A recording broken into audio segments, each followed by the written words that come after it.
Below the bridge wing. Below the bridge wing.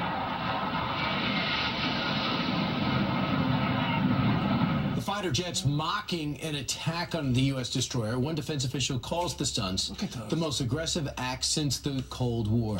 Here to discuss it is Dr. Sebastian Gorka, the chairman of military theory at Marine Corps University and the author of this book, Defeating Jihad.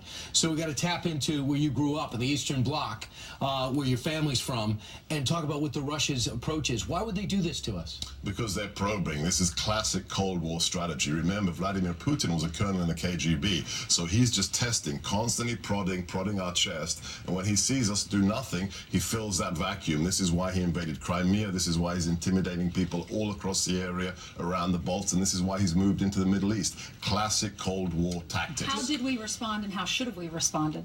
We didn't respond. We watched. We watched. Yeah, we did nothing. We released the tape.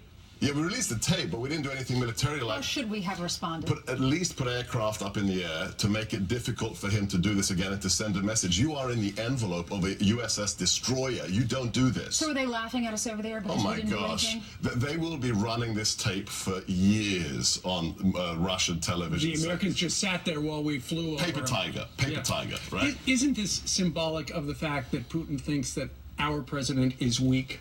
Yeah, he sees that there's an opportunity here. This is a man who says, I'm not going to fix things in the Middle East. I'm not going to react and protect our potential allies in Europe. So I'm going to keep on pushing and pushing and pushing. But at the same time, you can't shoot those things out of the sky. But there's a huge range between shooting and doing nothing. And that's the problem. We did nothing.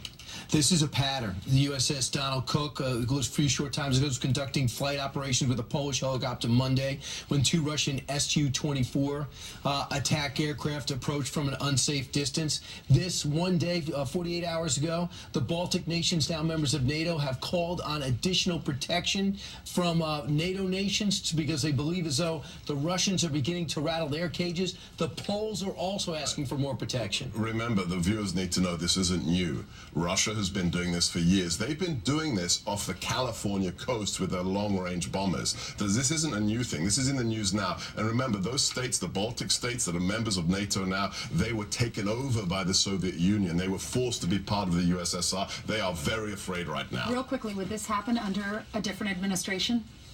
Yeah, if we had somebody who was really interested in national security and treated our allies as real friends, this definitely would not happen. All right. Dr. Gorka, thank you very much. Thank you, everybody.